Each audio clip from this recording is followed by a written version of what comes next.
کتنی بدنصیبی کی بات ہے میرے محترم دوستوں بزرگوں. جو میت کو دفنا کیا ہے ان کے لیے بریانی تیار ہے، جس کو دفن کر کے آئے کھانے والوں میں کسی کو بھی احساس نہیں ہو رہا، پتہ نہیں رات میں اس کے ساتھ قبر میں کیا سلوک ہو رہا ہے.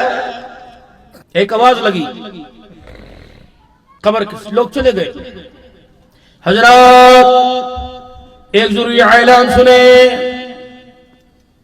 مسجد کے امام صاحب کر رہے ہیں.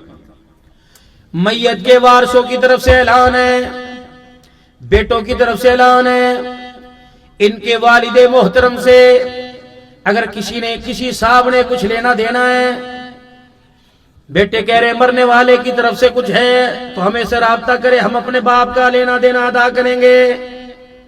قبر نے جھٹکا مارا، میں بھی پاس کھڑا تھا، میں نے کہا کیا ہوا؟ میں نے کہا فرشتے قبر میں اتر آئے؟ کہ نہیں نہیں. میں نے کہا بتاؤ کیا بات ہے، قبر میں جھٹکا کیوں مارا؟ یوں کر کے چہرہ کفن سے نکالا، یوں دیکھا کہ مولوی صاحب خدا پاک کی قسم ہے اگر اللہ مجھے اختیار دیتا، اعلان کرنے والا اور جس کے لیے اعلان کیا جا رہا دونوں کی ٹانگیں پکڑ کے قبر میں کھینچ لیتا. میں کہا خیر ہے کہ کوئی میری بات کا احساس نہیں کرتا، کوئی میری بات کو نہیں سنتا. مولوی صاحب میرے بچوں نے تیرا اعلان کیا، تو میری طرف سے اعلان کر دے. پہلا اعلان یہ، پہلا اعلان جو اس نے اعلان کیا جھوٹ ہے، اس کے دھوکے میں نہ آنا.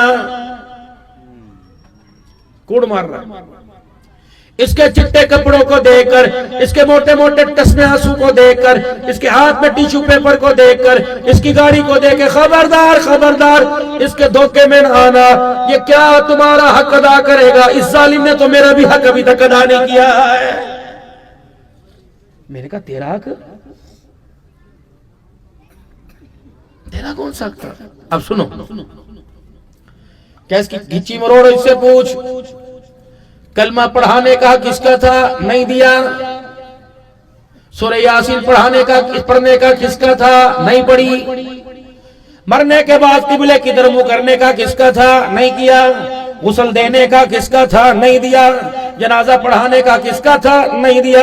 قبر میں اتارنے کا کس کا تھا؟ نہیں دیا. قبر میں اتارنے کے بعد سورہ بقرہ کا پہلا رکوع اور سورہ بقرہ کا آخری رکوع پڑھنے کا حق کس کا تھا؟ نہیں تھا. یہ تو بے شرم نکلا. مہمان تو بعد میں گئی، یہ پہلی سائیکل لے کے بھاگ گیا تھا. اس ظالم سے کو تمہارے کیا دے گا؟ تو اپنے باپ کا حق ادا نہیں کر سکا، تو مخلوق کے حق کیا ادا کرے گا؟